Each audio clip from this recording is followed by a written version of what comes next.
भनिन्छन् र वर्णनात्मक विधि पनि भनिन्छन्। अब यो दिएको छन् विधिको, यो विधिको के विशेषताहरू छन्, यसको अवधारणाहरू के छन् र यसको फाइदा के छन्, यसको बेफाइदा के छन्, त्यो सबैको बारेमा जानकारी गराउँछु। यसलाई चाल्क एन्ड टाल्क मेथड विधि पनि भनिन्छ। यो व्याख्यान विधिलाई के भनिन्छन्, चाल्क एन्ड टाल्क मेथड विधि पनि यसलाई भनिन्छ। अर्को छन् यो विधि परम्परादेखि चलिआइरहेको विधि हो। यो व्याख्यान विधि के हो, परम्परादेखि चलिआइरहेको एउटा यो पुरानो विधि हो। यो सबैभन्दा पुरानो विधि हो, यसलाई सबैभन्दा पुरानो विधि पनि भनिन्छ। परम्परादेखि चलिआइरहेको यो विधि हो। व्याख्यान विधि व्याख्या गरेर भाषण गरेर पढाउँछन् क्लासमा। मानव कुनै च्याप्टर छन्, कुनै च्याप्टरको बारेमा पढाउनको लागि के गरिन्छन्, भाषण गरेर त्यसको बारेमा च्याप्टर हुन्छन्, किताबबाट पढेर भाषणद्वारा सिकाइन्छन्।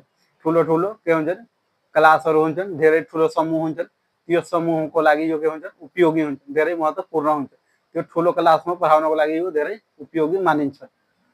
अनि अर्को दिएको छन् यो विधि धेरै पुरानो विधि हो। यो धेरै पुरानो विधि हो, सबैभन्दा पुरानो विधि यही हो। यसमा शिक्षकले प्रवचन गर्ने र विद्यार्थीले सुन्ने काम गर्छन्। यो व्याख्यान विधिमा के हुन्छन्, शिक्षकले पढाउने काम गरिन्छन्, प्रवचन दिने काम गर्छन्। कुनै पाठ पढाउँदाखेरि त्यसको बारेमा बोल्ने गरिन्छन्, भन्ने गरिन्छन्, सम्झाउने गरिन्छन् र विद्यार्थीको काम के हुन्छन्, सुन्ने मात्र, हेर्ने, केही नबोल्ने। यसमा शिक्षक के हुन्छन्, शिक्षकको भूमिका सक्रिय हुन्छ, विद्यार्थी यसमा निष्क्रिय हुन्छ। शिक्षक के हुन्छन्, सक्रिय हुन्छन्। यो विधिमा शिक्षकको के हुन्छन्, सक्रिय हुन्छन्। शिक्षक यसमा बोल्ने काम गरिन्छन्, आफ्नै जे क्रियाकलाप हुन्छ त्यो सबैको बारेमा जानकारी गराउँछन्। शिक्षकले बोल्ने काम गर्छन् र विद्यार्थीले सुन्ने काम गरिन्छ। यहाँ दिएको छन् यो शिक्षक केन्द्रित विधि हो। यो कुन केन्द्रित हो, शिक्षक केन्द्रित विधि हो। शिक्षकद्वारा यो पाठ पढाइन्छन्। यो विधिमा विद्यार्थीहरूको सक्रिय भूमिका हुँदैन। यो शिक्षक केन्द्रित विधि हो, यसमा विद्यार्थी के हुन्छ, निष्क्रिय हुन्छन्, सक्रिय हुँदैन। मानव क्लासहरूमा हुन्छन्, टिचरले पढाउने काम गर्छन् र विद्यार्थीहरूले के गर्छन्, चुपचाप लागेर बसेर सुन्ने काम मात्र गरिन्छ। यसमा विद्यार्थीको के हुन्छन्, सक्रियता हुँदैन, यसमा निष्क्रिय हुन्छन्, मन लाग्दैन पढ्नमा, चकचक गर्छन्, यताउता घुम्न चाहन्छन्। के हुन्छ, टिचरहरूले बोल्ने काम गर्छन्, पढाउने काम गर्छन् मात्र। यसमा यो हुन्छन् कि भाषण हुन्छ, भाषण गर्ने गरिन्छन्। यसमा कुनै च्याप्टर हुन्छन्, जस्तै नेपालीमा कुनै पाठ छ, त्यो पाठको बारेमा के हुन्छ, पुरै सरर पढ्ने काम गरिन्छन्, विद्यार्थीहरूले मात्र सुन्ने काम गर्छन्। त्यही कारणले यसमा विद्यार्थी निष्क्रिय हुन्छ। यो विश्व प्रसिद्ध शिक्षण विधि हो। यो के हो, विश्व प्रसिद्ध शिक्षण विधि हो। यो विधि के हुन्छ, विश्वभरि जति छन्, विश्वभरिको विद्यालयहरू हुन्छ, त्यो सबै विश्वभरि विद्यालयमा व्याख्यान विधि सुरुमा पढाइ हुन्थ्यो। सबै व्याख्या गरेर, भाषण गरेर, प्रवचन गरेर पढाउने काम गर्थ्यो। त्यसै कारणले यसलाई के भनिन्छ, विश्व प्रसिद्ध शिक्षण विधि यसलाई भनिन्छ। अर्को छन् यो एक बौद्धिकतापूर्ण विधि हो। यो के हो, एउटा बौद्धिकतापूर्ण विधि हो।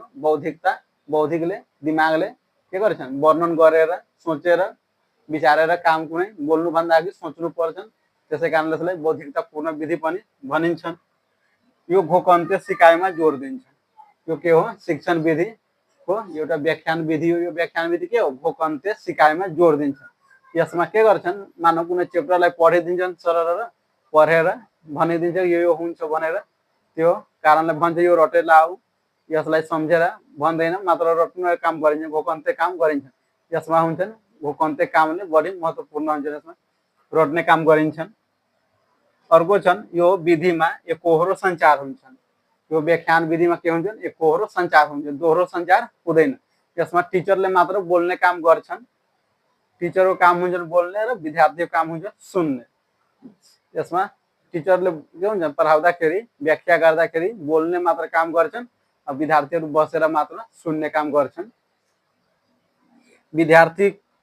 विद्यार्थी संख्या बढी र कोर्स कार्य सकाउनको लागि उपयोगी हुन्छ। धेरै ठुलो समूह हुन्छन् विद्यार्थीको, क्लासमा धेरै विद्यार्थीहरू हुन्छन्, त्यस्तो क्लासहरूको लागि के हुन्छ, यो धेरै उपयोगी हुन्छ।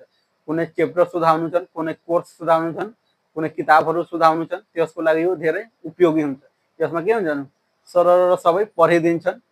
यसमा के हुन्छन्, सबै च्याप्टरलाई एकैछिनमा सिकाउने काम गरिन्छन्। विभिन्न विद्यालय महाविद्यालय र विश्वविद्यालयमा प्रयोग गरिन्छ। यो हुन्छन् विभिन्न विद्यालयहरू हुन्छन्, सबै विद्यालयहरू हुन्छन्, जहाँ पनि कुनै पनि विद्यालयमा जाँदाखेरि सबै विद्यालयमा यही व्याख्यान विधिले पढाइ हुन्छन्। ठुलो ठुलो विद्यालय हुन्छन्, महाविद्यालय हुन्छन्, त्यहाँ पनि यही विधिबाट पढाउने काम गरिन्छन् र विश्वविद्यालय पनि हुन्छन्, त्यहाँ पनि यही व्याख्यान विधिबाट बढी पढाउने काम गरिन्छ। अर्को यसको दिएको छन् व्याख्यान विधिको फाइदाहरू के हुन्। यो व्याख्यान विधिबाट के फाइदा हुन्छन् यहाँ दिएको छन्। थोरै समयमा धेरै विषयवस्तुको ज्ञान दिन सक्छन्। यो व्याख्यान विधिबाट के हुन्छ, थोरै समयमा धेरै विषयवस्तुहरूको ज्ञान दिन सक्छन्। किनकि माने एउटा चेप्टरलाई पढ्नु छ, त्यसलाई के गर्छ, व्याख्या गरेर प्रवचन गरेर प्रवचनले सबै के गर्छन्, एकैचोटिमा पढिदिन्छ। त्यसै कारणले यसबाट के हुन्छ, पढ्नमा पनि सजिलो हुन्छ, थोरै समय लाग्छ र धेरै विषयवस्तुहरूको बारेमा जानकारी दिन्छ। धेरै ठुलो विद्यार्थी संख्याको समूहमा शिक्षण गर्न प्रयोग गरिन्छ। यसमा धेरै ठुलो ठुलो विद्यार्थीको समूह हुन्छन्, धेरै संख्या हुन्छ क्लासमा, त्यसको लागि यो के हुन्छ, धेरै उपयोगी हुन्छ। यो एक बौद्धिकतापूर्ण विधि हो। अर्को चाहिँ यो अमूर्त चिन्तन क्षमतालाई विकसित गर्छन्।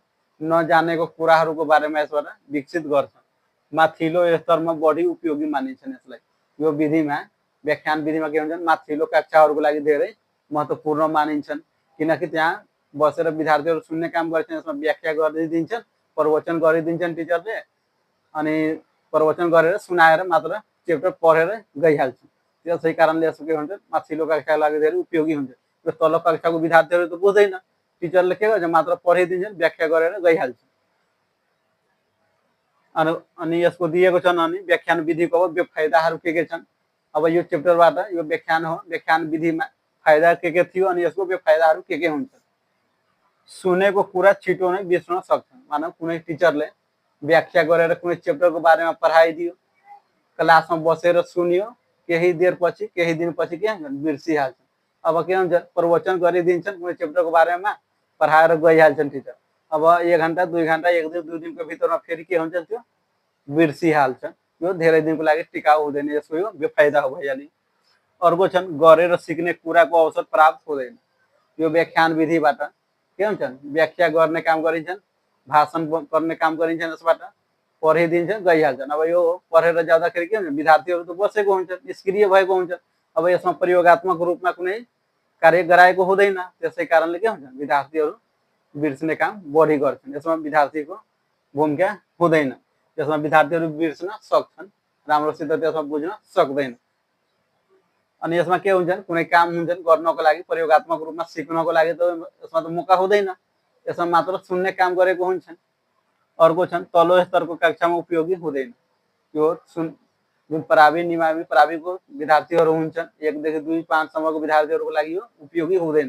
किनकि तल्लो क्लासको विद्यार्थीहरूलाई पढाउनको लागि के हुन्छ, प्रयोगात्मक रूपमा बालमैत्री शिक्षाको रूपमा नाटकीय गरेर प्रयोगात्मक गरेर त्यो सिकाउनु पर्छ। सृजनात्मक रूपमा के हुन्छन्, सिकाउनु पर्छन् विद्यार्थीहरूलाई। त्यो के हुन्छन्, व्याख्यान विधि व्याख्या भाषण गर्ने काम गरिन्छन्। विद्यार्थीहरूलाई, सानो बच्चाहरूलाई मात्र पढेर सुनाइदिँदाखेरि त्यसले केही बुझ्दैन। त्यही कारणले यो तल्लो कक्षाको लागि बढी उपयोगी मान्दैन। विद्यार्थीहरूमा अरुचिको विकास हुन्छ। यहाँ दिएको छन्। अब यो व्याख्या गरेर प्रवचन गरेर पढाउँदाखेरि के हुन्छ, विद्यार्थीहरू मात्र बसेर सुन्ने काम गर्छन्। यसबाट के हुन्छ, विद्यार्थीहरू अरुचि आउँछन्। त्यसलाई